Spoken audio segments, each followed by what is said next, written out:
Hello friends, जय माता दी। कैसे हैं आप सब दोस्तों। शिवरात्रि बिल्कुल आने वाली है। हिंदू धर्म में हम सारी पूजा अर्चना अपने अपने तरीके से अपने अपने घर में करते हैं, पर कुछ त्योहार ऐसे हैं जो कॉमन होते हैं, सारी दुनिया एक साथ मनाती है दोस्तों, और शिवरात्रि उन सभी में से एक है। दोस्तों, ये ज़रूरी नहीं है कि पूजा करने की विधि किसी पुस्तक में लिखी हो। ज़्यादातर हमारे भारत देश में घर में जॉइंट फैमिलीज़ हैं और हम अपने अपने बड़े बुजुर्गों को देखकर या उनके द्वारा सिखाई हुई विधि से पूजन करते हैं।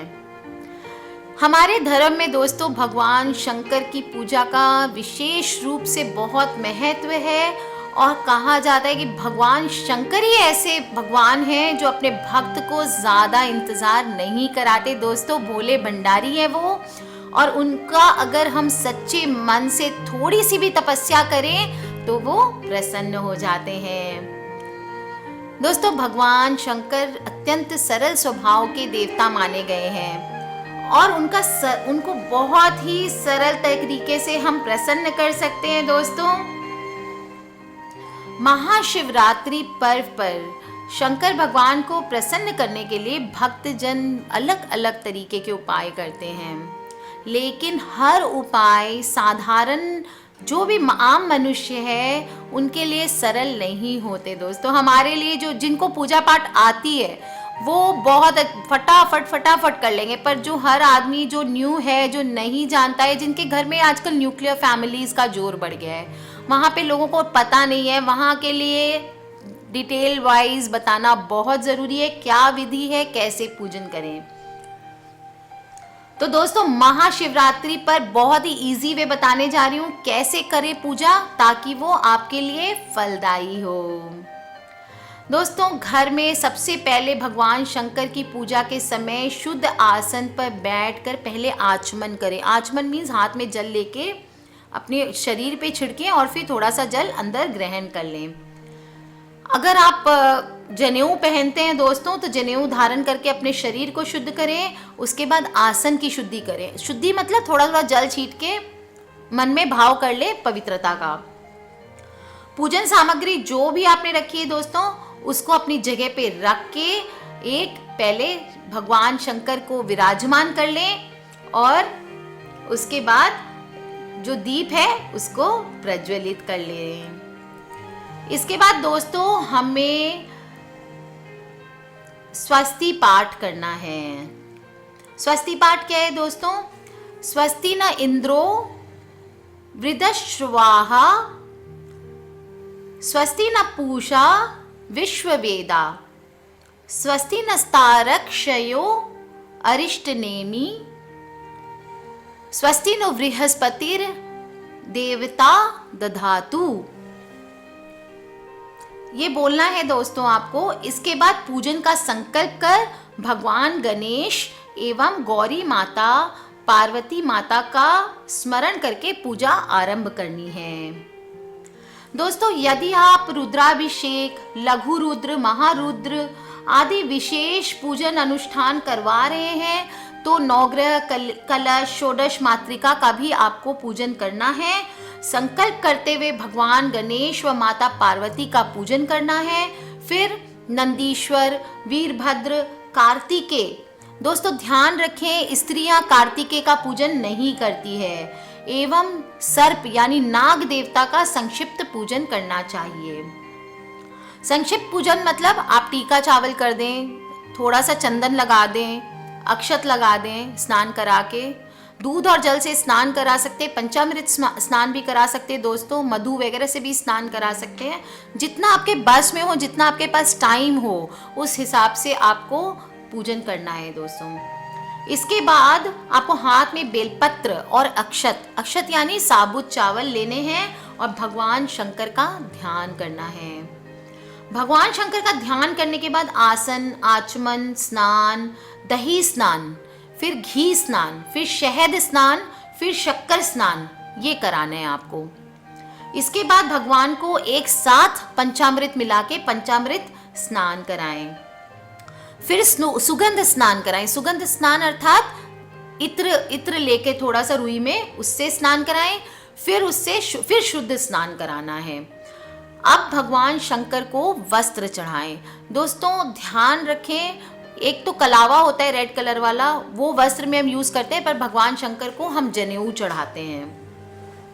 वस्त्र के बाद पहले लाल रंग का कलावा चढ़ाएं, थोड़ा सा वस्त्र का भाव करके, और यदि आप धोती गमछा या साड़ी वगैरह आप लेके आए हैं चढ़ावे के लिए ब्राह्मण को दान देने, तो दोस्तों आप वो भी चढ़ा सकते हैं।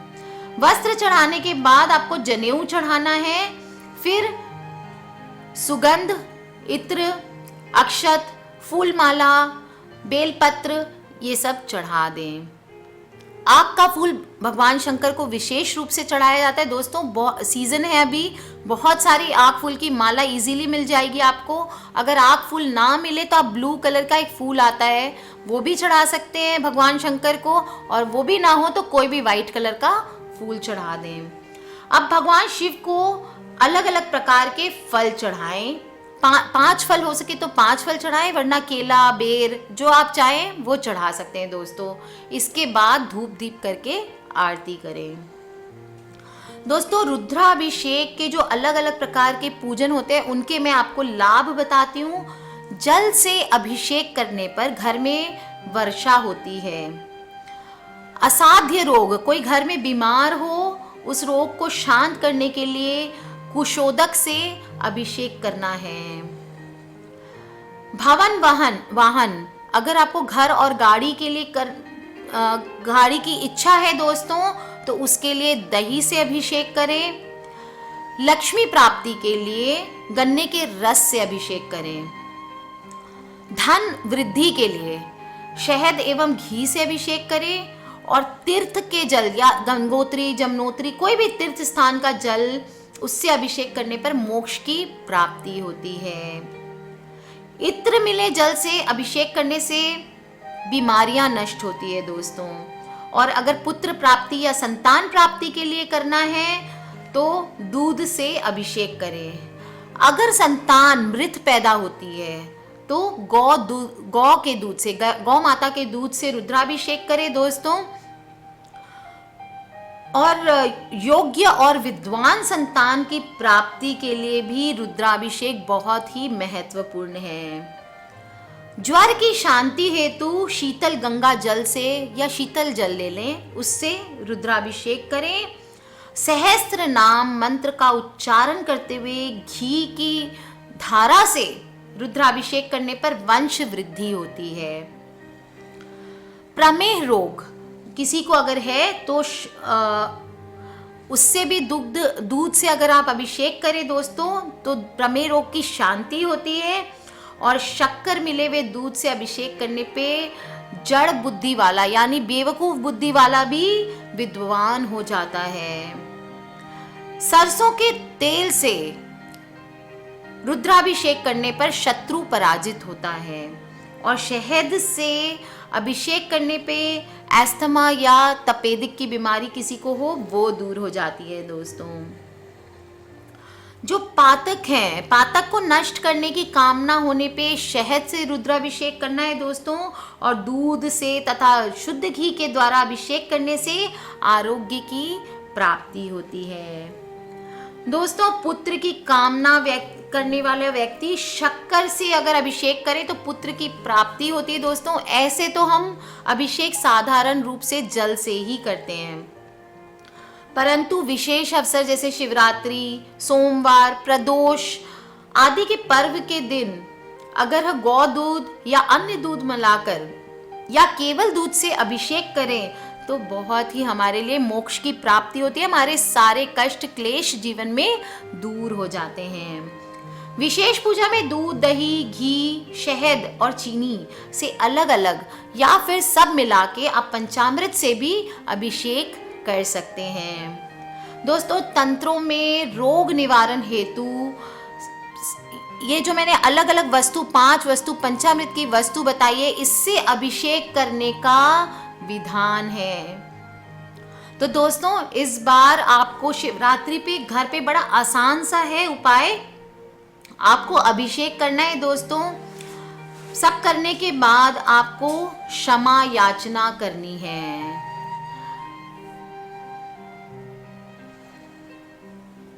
क्षमा याचना कैसे करनी है? क्षमा मंत्र क्या है दोस्तों? आह्वानम न जानामि न जानामि तवार्चनम पूजाश्चैव न जानामि क्षम्यताम परमेश्वरः। क्या बोलना है? आह्वानम न जानामि तवार्चनम पूजाश्चैव न जानामि क्षम्यताम परमेश्वरः। इस प्रकार घर में दोस्तों पूरी श्रद्धा के साथ साधारण पूजा किया जाए तो भगवान शंकर प्रसन्न हो जाते हैं। अंत में भगवान से अपने द्वारा की गई पूजा में हुई किसी भी प्रकार की त्रुटि के लिए क्षमा याचना करते हुए इस वचन को जो मैं बताने जा रही हूँ इसको 3 बार आपको दोहराना है। क्या बोलना है दोस्तों आपको? हे ईश्वर, हे जगदीश्वर, अगर हमसे पूजा में कोई गलती हुई हो तो हमें क्षमा करें। क्या बोलना है आपको? हे ईश्वर, यदि हमसे आपकी पूजा में कोई गलती आदि रह गई हो तो हमें क्षमा करें। 3 बार ऐसा बोलना है और ओम नमः शिवाय का जाप करना है। दोस्तों जाप आप एक माला 108 मंत्र की एक माला कर सकते हैं या 11 माला या 21 माला। दोस्तों आपके समय पे डिपेंड है, आपकी श्रद्धा पे डिपेंड है, आप कितना करना चाहें। हो सके तो रुद्री का पाठ करें दोस्तों, शिव सहस्त्र नाम का पाठ करें। दोस्तों आपके सारे क्लेश इस बार शिवरात्रि पे नष्ट होने वाले हैं। तो बोलिए शंकर भगवान की जय, पार्वती माता की जय। ठीक है, हैप्पी शिवरात्रि दोस्तों।